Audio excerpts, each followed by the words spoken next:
it's Yeah. a real important conversation that we need to have with our family. How does my retiring in my seniors years look like, and what is your part in all of it? Right. Thanks for tuning in to this episode of I Have Something to Say, where subject matter experts are unafraid and unapologetic about sharing their perspectives regarding issues that impact our lives. They speak up because basically they give a shit. So if you're tired of canned answers and want to finally hear real people cut through the BS and talk about real issues, this is the podcast for you. I'm your host, Sami Heyman Marrero from Urbander, and behind our mixer is our producer, Chris Majoka from UdoU. Welcome, everyone, to this episode of I Have Something to Say. And I invited my good friend, Vimarie Monopoli, to join us today because we want to talk about a topic that we don't often talk about, but we're all heading that way because we're all aging, okay? And so I know that I'm feeling it, right? I don't know about you guys. And so Vimari and I hadn't seen each other since before the pandemic, and we had like a girls' powwow get together, and it was like, oh my God, what are you up to? And we were talking about the very important work that she's doing with the organization called Aging Matters in Brevard, where she works as the director of development. And so, welcome, Vimari. How are you? Me, I'm doing good and so happy to be here talking to you about this important subject, and just in general, letting your supporters know about Agent Matters in Brevard. Yes, and actually, aging matters everywhere, right? And so, yeah, Agent Matters actually, everywhere.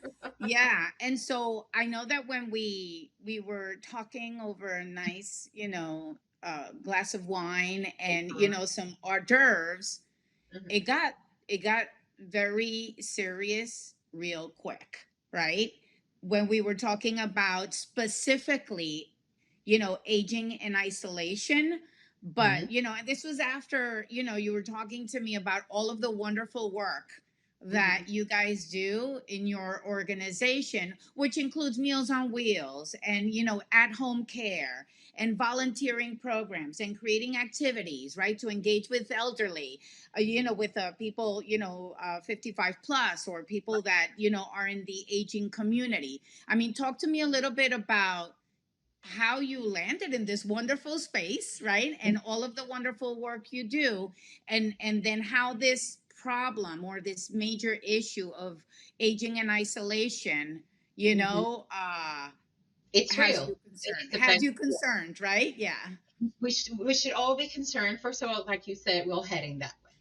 So hunger and isolation, it's a challenge, and it's a problem, and it's an issue that at least here in Brevard County, through this agency, we're targeting, and we're hoping to solve. We do have 500 people on a waiting list right now just for the Meals on Wheels program, right? Um, I want to just start with some numbers. Just I know not everybody's a number person, but and then we'll go from there. But 1 in 5 Americans are 60 or older. 79 years is the average life expectancy today. We have 12,000 more people turning 60 every day. We are the Wow. fastest growing uh, demographic, right? Um, this population is set to reach 118 million by 2060, more than double the number in 2010. So we're Wow. about a growing problem unless we, talk about the plan right now. How are we going to deal with our aging population? We're living Wow. longer. There's less resources in many cases. Inflation affects them more than anyone. They have a fixed income. So there's a conversation that we definitely need to have. Many people know about Meals on Wheels, Mm-hmm. and it's a national program. And I want to let people know that we always call it the More Than a Meal program because it targets hunger, but isolation semi, which is we all felt it during the pandemic, right? All of a Mm-hmm. sudden, we were in our home, we were not communicating, we were not socializing. Imagine the reality of that every day for many of our seniors. Some of them, the only contact is that one person that drops the meal every day. That's it. Wow. That's not good. That's not healthy. And that's for our homebound seniors. We have programs like Seniors at Lunch, where they can come and interact, have activities and things like that. So that's a little bit about that program and why it's important. Those are the numbers. How did I land here? I'm gonna pat myself in the back. No, Do I that. Yes. I have a heart for service. I think it's a love of community. I work with the American Cancer Association. I work for the Haven for Children for 6 years on a very important topic, which is the foster care system here in this Mm-hmm. country. That's a whole another conversation. And I lost my mother-in-law a year and a half ago. She was 4, and my father-in-law, who's now 92, is alone.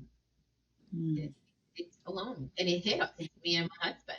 The reality of aging and isolation, and the need for programs that sustain help them through that time. The goal of Aging Matters is for them to stay home.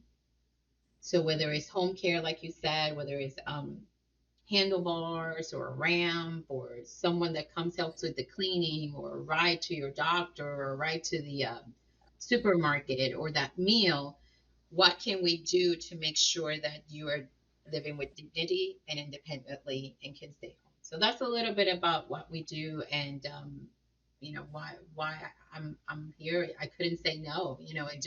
It was close to home after losing my mother-in-law. And my mom and my dad are in Puerto Rico, and they have family and they have a support system, but that's not the reality for many. Mm-hmm.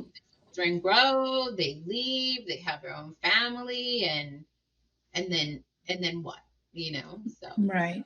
Yeah, it's very interesting what you're sharing because I became a mom later in life, right? Mhm. At 37 I had Pedro, and then I was debating whether to have a second child because I'm like, ay, right? I like to deal with that.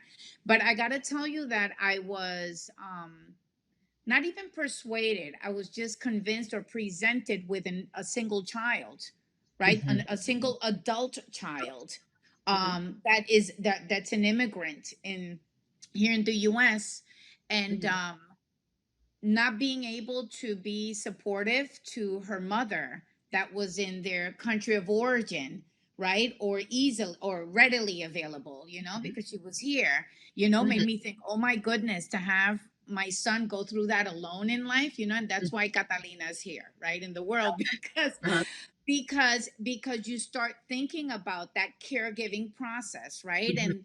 And I didn't even attach it to isolation. I just attached it to the caregiving piece of Mhm. it. But you're absolutely right. And then now going through this experience of having my mom, like you Mhm. mentioned with your father-in-law, she's in New York, right? And I'm here in Orlando, and Mhm. we've been talking, About since coming down, in the probably, right? last 6 months Mhm. about her moving down to Florida because she feels the loneliness, right? Even though she has a large extended family, in New York, it's just the pandemic just amplified, right? Or Absolutely. yeah, or made it worse. Well, and since you use the word loneliness, 1 in 5 seniors feel lonely. Can you imagine? To me, you live your whole life, you work, you give, you have kids, et cetera, and to be there at that point in your life, it just flat out feel lonely. Yeah. How do we fight that? How do we battle that? How do we solve that? And social isolation among older adults, I know I'm throwing the numbers, it's associated with an extra 6.7 billion in Medicare spending each year.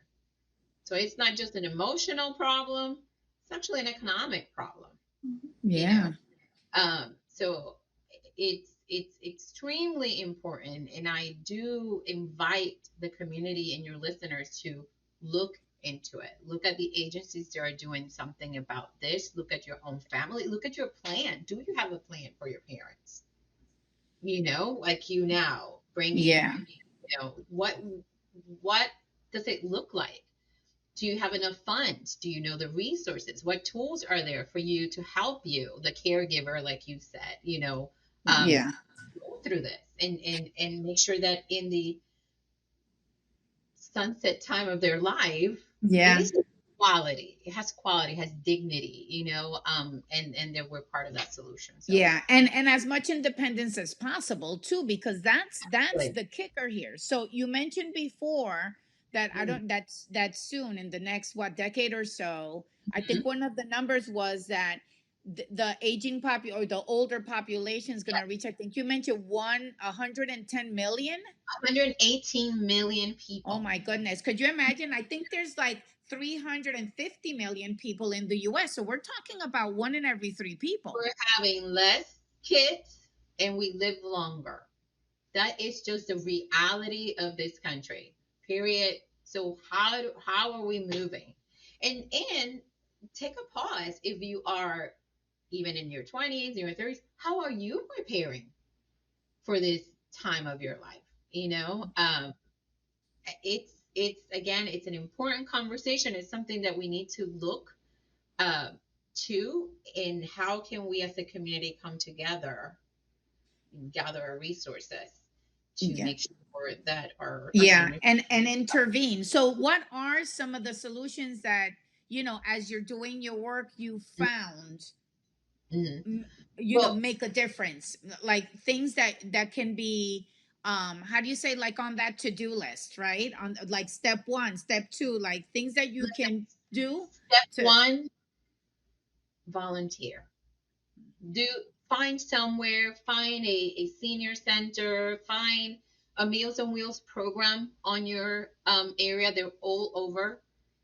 One day a week, get in your car for 1 hour and go deliver this meal. Go do a safety check. I promise you, it's more rewarding to you than sometimes for them. It is, and it's something simple that you can do. Not everything is solved with a check, although obviously donating to your local nonprofit, there are, to me, I'm a believer that there's obviously a responsibility from our government and of safety nets and of making things affordable and accessible, like health insurance. That's another conversation. But I'm a firm believer too that us as individual, what are we doing for the collective, right? What is Right. our in the collective good? And you were volunteering this weekend. I will end my day today volunteering at a community garden where we Hmm. produce things for the daily bread. So look for those opportunities. It doesn't take that much time. It can be an hour a week that you do, and then AARP. There are resources out there for you to again donate your time, your talents, and your treasures, and have those conversations though with your own family. I think that's very important before you get there. Yeah. Conversations we're having. What's that plan? How does that look like? Because I was having a conversation with my daughters yesterday. You're gonna laugh. All right, I'm gonna throw my husband under the bus, and this might sound insensitive. Listen, I do it daily, so it's Okay, okay. this might sound insensitive, and I apologize for the people when you listen to this. He's half joking, I think, when he says this, but my husband is. I'm 48. He's 49. And I don't know how we got in the conversation. He goes, "Oh no. After a certain time, if I'm wearing diapers and all that, just end it for me, babe. Just I no, I'm done." And I'm done. You better put that in writing, then. I don't want to spend my elder years in jail, so you better put that in writing so I can take care of you. So, but all joking aside, we were Right. joking about this and what he's in his mind feels it's just something he doesn't want to go through Yeah. physically. This was a Hmm. real conversation. And my daughter was there, my oldest one. She's 19. And she said, "It's just, so what's the plan? how am I taking care of the both of you? And how is that taking care of it? Is it Right. me? What does that look like? Yeah. What What does does it that look look like? like? Yeah. Is it me physically bathing you, mom? Or is it me helping support a place or someone to come? Do you have that plan? Do you have the financial stability to say, I'm hiring someone? That is it's Yeah. a real important conversation that we need to have with our family. How does my retiring in my seniors years look like, and what is your part in all that? Right. Right. So volunteer, look for community nonprofits and things in the community that are happening. Donate your time, talent, and treasure, but have the conversation with your family today. Yeah. Yeah, definitely. And you know what? One of the things, it's funny that we're having this conversation because a lot of people, right? You get into your daily grind and you wake up, you put in your hours, you get home, you try to, feed the kids or your family, do what you need to be doing, right? To be a responsible adult or do adulting, Yeah, in a don't. responsible way. Not But kidding. then the weekends, you're like desperate for like Yeah, that time to release and just do nada, right? To do nothing. yeah. But there's something to be said for developing this sense of connection, right, with the broader community and with the collective. I think, like, from a cultural standpoint, Mhm. as Latinas, right, that comes inherent with Yeah, our culture and the way we grew up and yeah. were raised We're and all of more that, community oriented for sure. Exactly. But still, when we're talking about first, like second generation, third generation, like our kids are a little bit more independent in that way, right? And so then I'm starting to think about how can we embed this sense of responsibility for the broader community, thinking, like connecting those dots. And I feel that we're not doing a good job in creating these spaces where we expose them to the reality of what aging looks like, right? Right.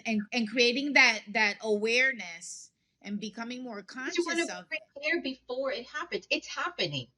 Right. You know what I mean? Like if you know this, we're telling it is happening. You will be slower. You will need help. I mean, hopefully you're taking care of yourself. You're eating well. You're exercising, and your senior years look different. Healthier. More. But that's not the reality for everyone. So, are we having those conversations, or even that? Are you having the conversation with your parents? Mom, dad, you need to go out. Yeah. You need to go do an activity. You need to eat a little bit of this or a little bit of that. You need to walk around. How are we doing to minimize the needs that we're going to have? And what are we doing to, if the case is that you do need more physical help or whatever, again, who's responsible for that? How does that look like? I want to say, and you probably know more. I mean, you're with the Latin community all the time. We are very good about, like you said, the collective. I think we do have a respect for our seniors. We always, that love for grandma and those memories of grandma's house and grandpa and all that. Um, but to what extent we grew up with the mindset that does not have to look like just an old person rocking on a rocking chair, Right. waiting, but being an active, independent person, and to what extent we have blocked the difficult part of how that looks like, Yeah. or my own responsibility with that. Am I putting money aside for that? Am I advising them to put money aside for that? Because let me tell you, financial conversations among Latin people is lacking too. Yeah. You know what I mean? This Yeah. planning for the future, doing a living will. All these things that sound morbid, that sound sad, that sound difficult. But then when I do what I do, and you see that there was lack of planning, lack of connection, lack of communication, it's sad. Yeah. So preventing and educating ourselves, I think it's important. And you just nailed it. I don't think we're doing a good job about exposing people to the reality of aging. Yeah, And totally. I'm almost thinking that wouldn't it be cool to have like public schools? You know how they do field trips to go to yeah, the to yeah, you know to expose them to classical music and to yeah, theater and stuff like that. Well, hey, how about once a month, right, taking first graders, to your local senior center, or to, you know what I'm saying, or to identifying the community, right, through the very population, right.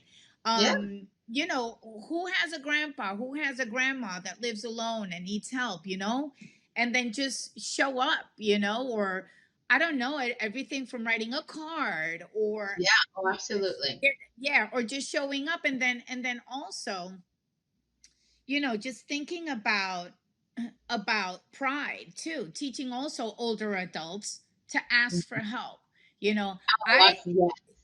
because that's the thing, because they're That's like, no, Latino.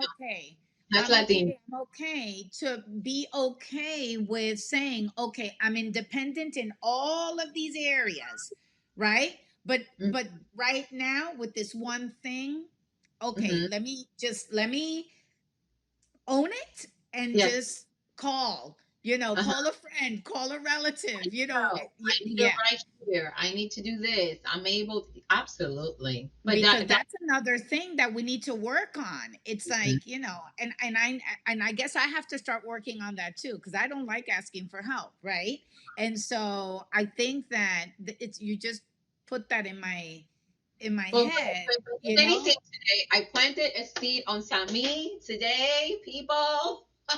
we need to start practicing asking for help, right, and saying, listen, no puedo, I can't do this, right, I can't physically do it, or because most of the time I'm assuming it's physical, no.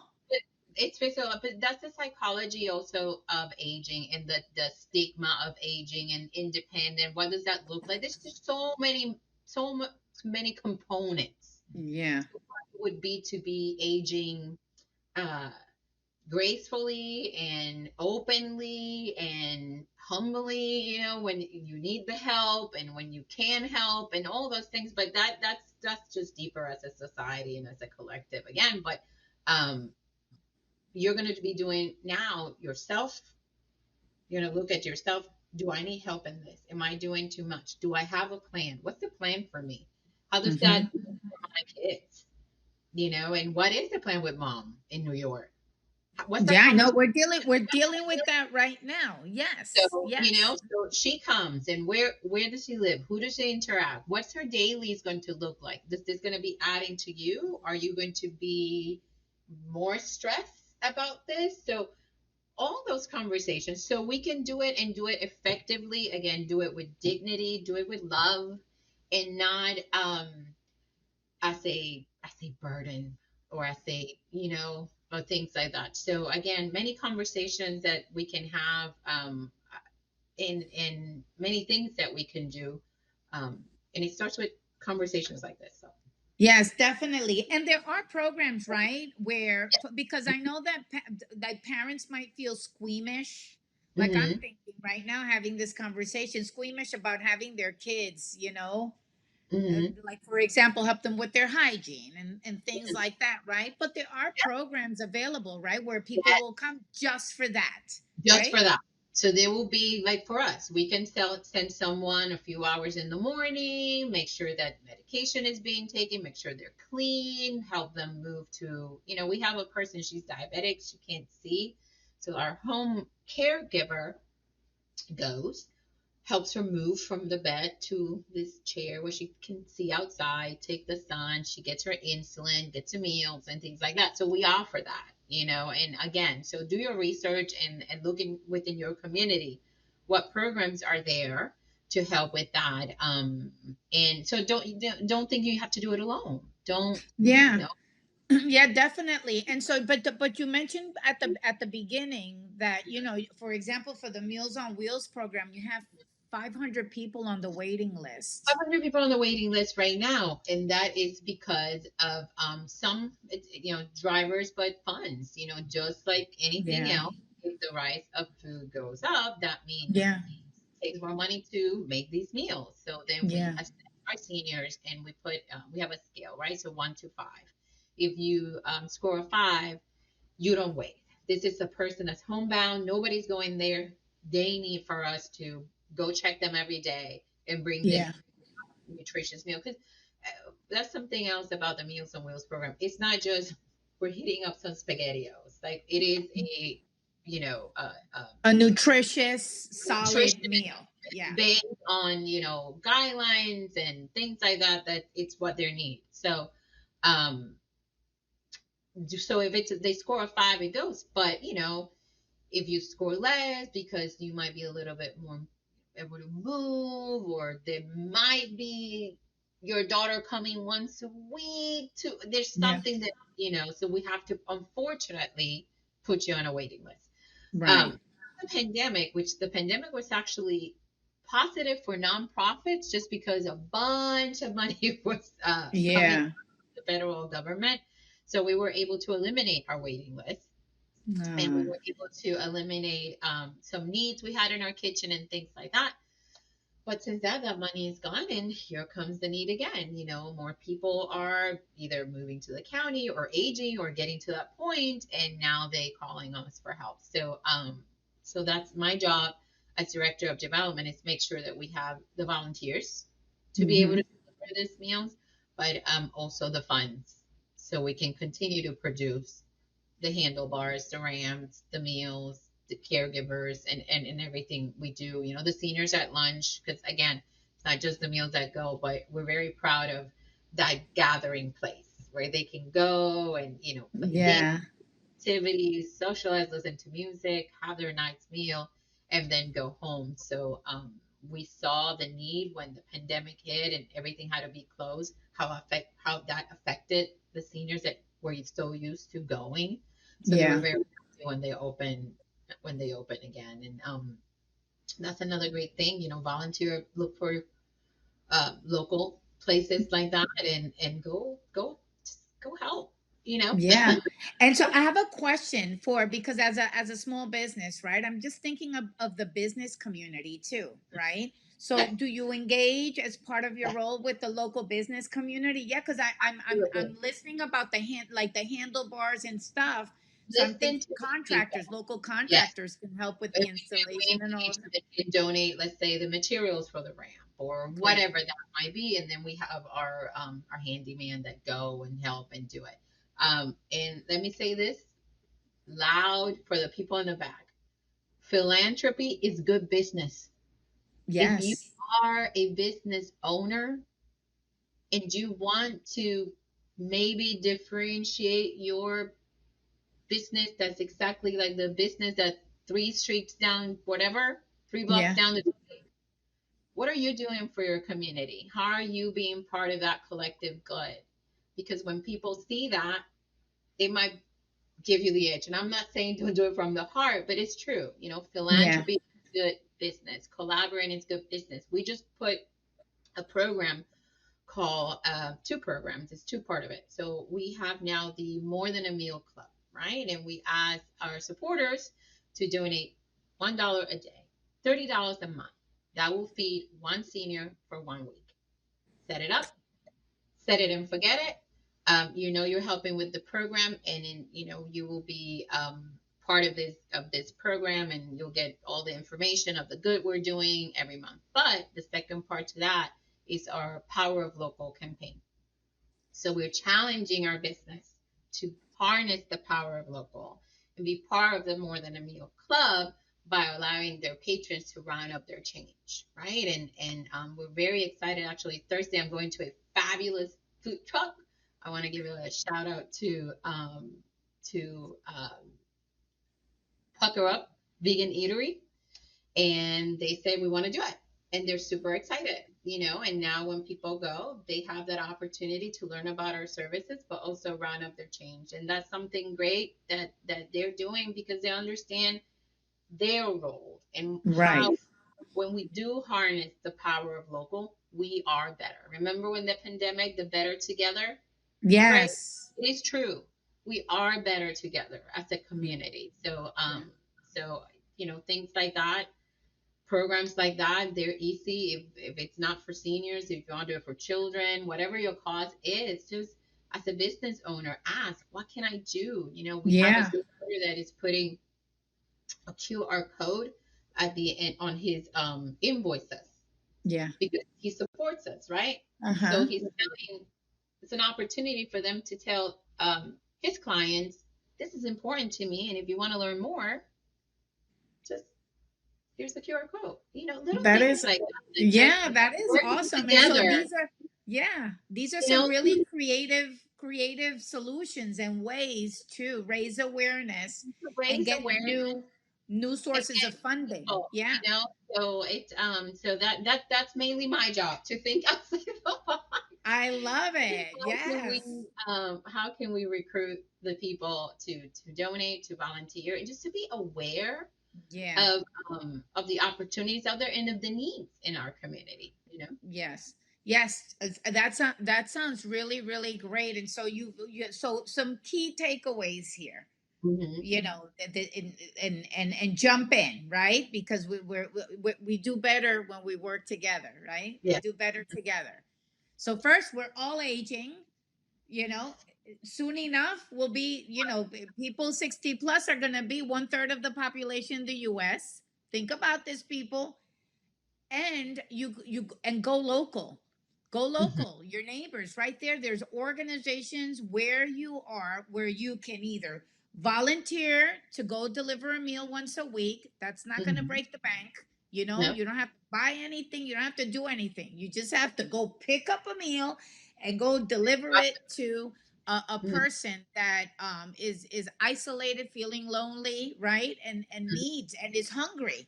So Hmm. you kill two birds with one stone. You feed, Hmm. right? You eliminate, the hunger and the sense of isolation, right?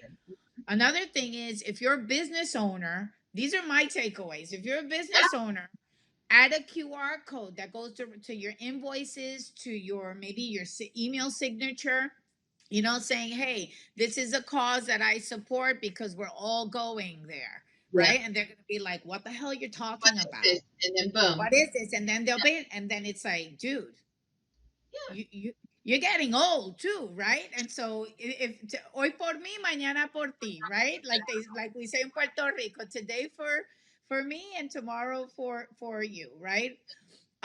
So I think, yeah, that's very, very powerful. And then also doing, if you're just an individual that doesn't have the time, right, Hmm. or doesn't have a business, or doesn't have a like a large network to communicate, um it that $30 a month to feed someone once a week, that's, I think it's really powerful. And then last but not least, I think this is critical here, is embedding a sense of responsibility in our Hmm. youth, Yes. exposing them, trying to find those opportunities where we can have more face-to-face contact, right, with people that are yeah, And I that just want are to add one older. more thing.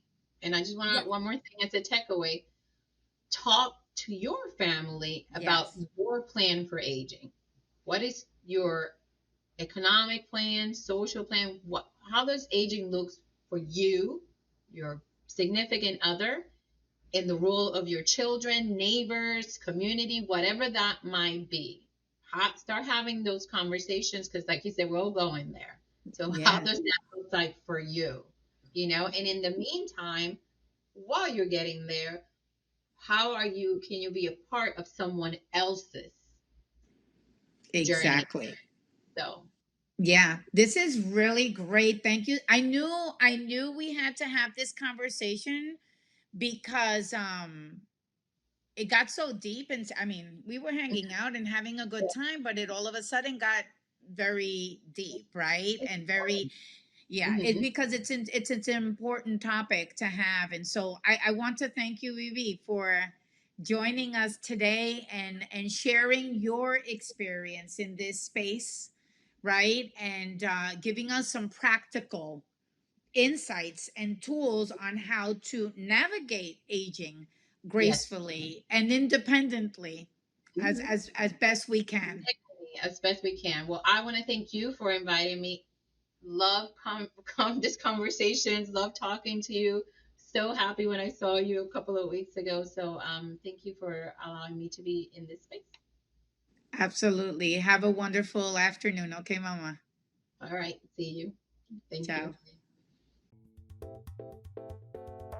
This concludes this episode of I Have Something to Say. We want to thank you for tuning in. Don't forget to tell your friends about us. We're on Spotify and iTunes as well. There's more to come next week. And remember, if you have something to say, it's time to speak up.